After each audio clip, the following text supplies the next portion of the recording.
नमस्कार साथियों। अपने पिछले वीडियो में हमने जय कृष्णमूर्ति, उनके जीवन और उनके विचारों की चर्चा की थी। मैं ये तो नहीं कह सकता कि जो मैं कह रहा हूँ वो जय कृष्णमूर्ति के विचार हैं। हाँ, इतना तो तय है कि मैंने लगातार 25 सालों से जय कृष्णमूर्ति को समझने का, उनके विचारों को जानने का प्रयास किया है और इस संदर्भ में मेरे जो भी अनुभव हुए हैं मैं उसको आप सबके सामने साझा करने का प्रयास कर रहा हूँ।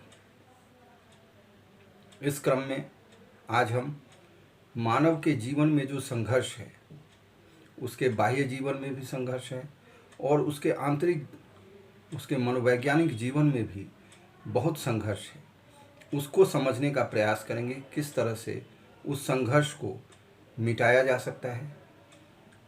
हजारों साल की हमारी स्मृतियाँ, हमारे मानसिक जो विकास हुआ है उसमें बहुत सारी स्मृतियाँ दबी हुई हैं जो हमें आंदोलित करती हैं, जो हमें प्रताड़ित करती हैं। इससे पहले कि हम उन विचारों के बारे में जानें, जय कृष्णमूर्ति जिस तरह कहा करते थे, मैं वो ही आपके सामने दोबारा ये चीज़ ज़रूर रखना चाहूँगा कि अगर मैं आज आप मेरा वीडियो देख रहे हैं और मैं इस तरफ बोल रहा हूँ तो मेरा आपके ऊपर किसी तरह का कोई अधिकार नहीं है, न ही मैं किसी भी तरह आपसे सुपीरियर हूँ या मुझे कोई विशेष जानकारी है या आपको किसी भी तरह की कम जानकारी है। मैं आपसे विशेष अनुरोध करूँगा कि आप इन विचारों को एक मित्र की तरह, एक आत्मीय मित्र की तरह सुने और अगर आपको ठीक लगे तो आप उस पर विचार करें। किसी भी तरह से मैं ये क्लेम नहीं करना चाहता कि मैं बिल्कुल सही बातें बता रहा हूँ। आपके जीवन में अगर आपको उसकी सार्थकता लगे तभी आप उस पर किसी तरह से अमल करना, किसी तरह से इंस्ट्रक्ट करना, निर्देश देना या कोई उपदेश देना, ये इस कार्यक्रम का कभी लक्ष्य नहीं है। इस वीडियो का एकमात्र उद्देश्य ये है कि हम दोनों साथ मिलकर सोचें। जो हमारी मानवीय समस्याएं हैं, हजारों साल से मानव विभिन्न प्रकार के कष्ट और संघर्षों को झेलता रहा है, उसके बारे में हम मिलकर चर्चा करें और कोशिश करें कि उन संघर्षों को किस तरह से एक सार्थक नतीजे के साथ, जिससे कि मनुष्य पूर्ण रूप से रचनात्मक हो सके, उसके बारे में चर्चा करें। मैं यह अवश्य चाहता हूँ कि जितनी सीरियसनेस के साथ, गंभीरता के साथ मैं इस पे चर्चा कर रहा हूँ, आप भी उसको उतनी ही गंभीरता से सुने और उस पे विचार करें और आपको यदि उपयुक्त लगे तो उस विचार को आप आगे बढ़ाएं, अपने जीवन में कोशिश करें कि किस तरह से उन विचारों से हम पूर्ण रूप से रचनात्मक हो सकते हैं। तो जैसा कि मैंने शुरू में कहा, हम संघर्ष के बारे में बात करते हैं। मानव जीवन में व्यक्ति जब से उत्पन्न होता है विभिन्न तरह के शारीरिक और मानसिक कष्ट की प्रताड़ना से गुजरता है और ये एक सत्य है। चाहे व्यक्ति कहीं का भी हो, वो भारत में हो, अमेरिका में हो, जर्मनी में हो, जापान में हो, वो लगातार संघर्षशील रहता है। उसके जीवन में किसी न किसी तरह की समस्याओं से जूझने की आवश्यकता होती है और हम सबको पता है, ये एक तथ्य है, ये एक सच्चाई है कि जब हम कहीं भी संघर्ष करते हैं तो हमारी बहुत सी ऊर्जा उसमें नष्ट होती है। चाहे हम मानसिक संघर्ष करें या शारीरिक संघर्ष करें, उसमें ऊर्जा का क्षय होना अत्यंत ही, ये बिल्कुल सच है, ये हम सब जानते हैं। इसीलिए हमारी कोशिश हमेशा ये रहती है कि संघर्षों को टाला जाए। लेकिन आखिर मानव इतना संघर्ष करता क्यों है, ये मूल प्रश्न है। जो सबसे प्रमुख कारण हमारे संघर्ष का है। और मैं चाहता हूँ कि ये जब मैं कह रहा हूँ तो आप उसके बारे में ज़रूर अपने अंदर भी विचार करें। सबसे बड़ा संघर्ष का कारण ये है कि हम जो आज हैं उससे कुछ और होना चाहते हैं।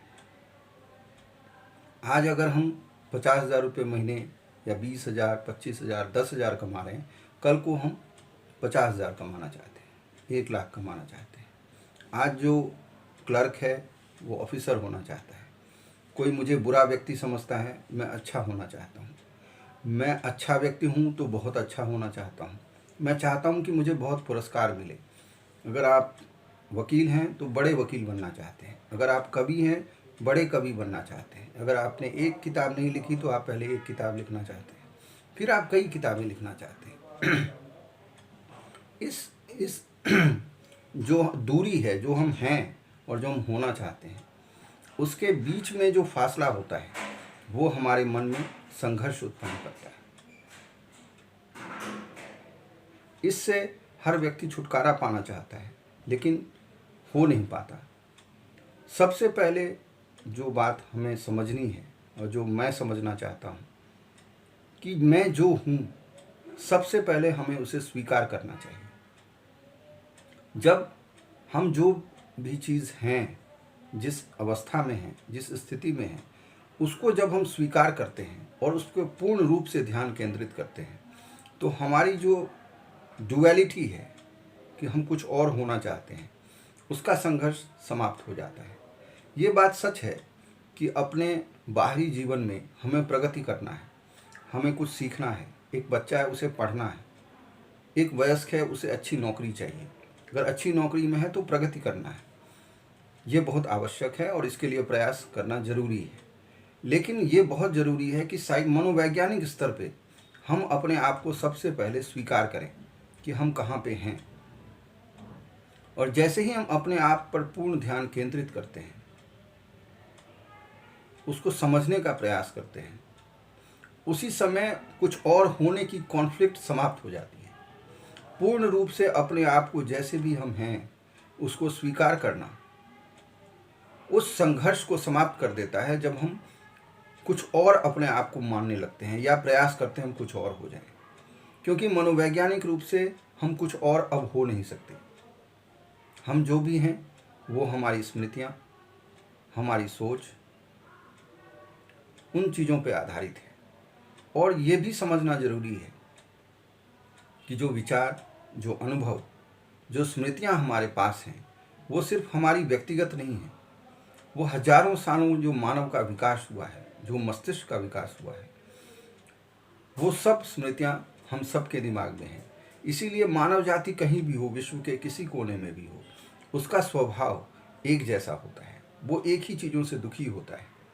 प्रेम, दुख, संघर्ष, कष्ट, ये सब पूरी की पूरी मानव जाति में एक जैसे हैं। और हमारी जो अनुभव हैं, जो हमारी स्मृतियां हैं, वो इतने हजारों सालों में, जबकि विज्ञान का इतना विस्तार हो गया है, हमने बड़े बड़े हथियार बना लिए हैं, हजारों लोगों मारे गए हैं, हिंसक होते रहे हैं हम लोग, धर्म के नाम पे लड़ाई होती आई है। लेकिन हम लोग जो अंतर मन में जो हम हैं उसको स्वीकार करने की और उसको पूरी तरह से परिवर्तित करने की अभी तक हमने कोई भी दृष्टि विकसित नहीं की है। और ये बहुत ज़रूरी है, क्योंकि हम कोई भी जो कार्य करते हैं वो करते हैं अपने अनुभव के आधार पर। अनुभव हमारी स्मृतियों पर निर्भर करता है और स्मृतियाँ जो हमने काम किए हैं उस पर निर्भर करता है। तो आप जानते हैं कि जो हमने काम किए हैं उस पर हमारी स्मृति बनती है, उसी से हमारा अनुभव होता है और उसी अनुभव के आधार पर हम कार्य करते हैं। लेकिन इस तथ्य को जानने के बाद आपको ये जानना बहुत ज़रूरी है और आप समझ गए होंगे कि ये बहुत लिमिटेड है। एक व्यक्ति के जीवन में जो घटनाएं होती हैं वो बहुत ही लिमिटेड है और जो सत्य है वो लगातार बदलता रहता है। उसके लिए ज़रूरी है कि हमारा मस्तिष्क पूर्ण रूप से सक्रिय हो, और हमारा मस्तिष्क पूर्ण रूप से तभी सक्रिय हो सकता है जब उसमें जो पुरानी स्मृतियां हैं, जो अनुभव हैं, उनको एक तरफ रखा जाए। हालांकि वो हमारे बाहरी जीवन में आवश्यक हैं, लेकिन हमारे मनोवैज्ञानिक जीवन के लिए उनकी आवश्यकता बिल्कुल नहीं है। जब हम उन चीज़ों को अलग रख के जो हमारे सामने कोई भी वस्तु है उसको उसके पूर्णता के साथ पूरे ध्यान के साथ देखते हैं, तो हमारी मस्तिष्क दूसरे तरीके से काम करता है। फिर जो हमारे व्यक्तिगत अनुभव हैं उसके अलावा भी जो मस्तिष्क की पूर्णता है वो प्राप्त होती है, क्योंकि जब भी मस्तिष्क किसी तरह के स्मृति या दबाव में काम करता है तो उसकी क्षमता का ह्रास हो जाता है। मैं आपको छोटा सा एग्जाम्पल प्रेम के बारे में देता हूँ। जो प्रेम के उदाहरण हैं, जो हम अपनी स्मृति से चलते हैं, हमें अपने माता पिता, अपने भाई, किसी स्त्री से प्रेम होता है, किसी गुलाब के फूल से, गुलाब के पेड़ से हमें प्रेम हो सकता है। उसकी सुंदरता को हम देखते हैं, हमें अत्यंत प्रसन्नता होती है। यहाँ तक हमने एक नई फूल के पेड़ को देखा या गुलाब को देखा, लेकिन समस्या उसके बाद शुरू होती है। फिर हम उस गुलाब के चित्र का अपना एक मानसिक चित्र बनाते हैं और हम चाहते हैं कि वो गुलाब का फूल हमारे पास आ जाए। यही समस्या खड़ी होती है। सालों और हजारों सालों से हमारे दिमाग में ये स्मृतियां घर कर गई हैं कि कोई सुंदर चीज़ है तो हमारे पास होनी चाहिए। ऐसा हमें लगता है कि हम इस चीज़ को पालेंगे तो हमें प्रसन्नता होगी, लेकिन उसी तरह एक सुंदर स्त्री से आकर्षण होता है। हमारी स्मृतियां हैं, हमें लगता है कि हमारा यदि काम वासना हमारी संतुष्ट हो जाए तो वो इस बात का प्रमाण है कि हमारा प्रेम है। प्रेम कभी भी किसी लक्ष्य के लिए नहीं हो सकता, प्रेम किसी को पाने के लिए नहीं हो सकता। ये बात सत्य है, ये एक तथ्य है, हम सब जानते हैं। लेकिन हमने प्रेम को बहुत विभत्स कर दिया है, क्योंकि प्रेम को हम अपनी स्मृतियों के आधार पर जानते हैं, अपने अनुभव के आधार पर जानते हैं। अगर हम सचमुच सत्य रूप से किसी से प्रेम करते हैं तो उसमें ईर्ष्या, उसको परेशान करना, उसको दुखी करने की कोई भावना उत्पन्न नहीं होगी। और ये समझना बहुत ज़रूरी है। सत्य को जानने के लिए उसको पूर्णता के साथ, पूरे ध्यान के साथ जब हम उसकी ओर देखते हैं तो हमारा मस्तिष्क बिल्कुल दूसरे तरीके से काम करता है। और किसी भी सत्य को जानने के लिए ये जरूरी है कि मस्तिष्क अपनी पूर्णता के साथ काम करे। जब मस्तिष्क सिर्फ अपने अनुभव और पुरानी सोच के आधार पर चलता है तो उसकी क्षमता बहुत कम हो जाती है।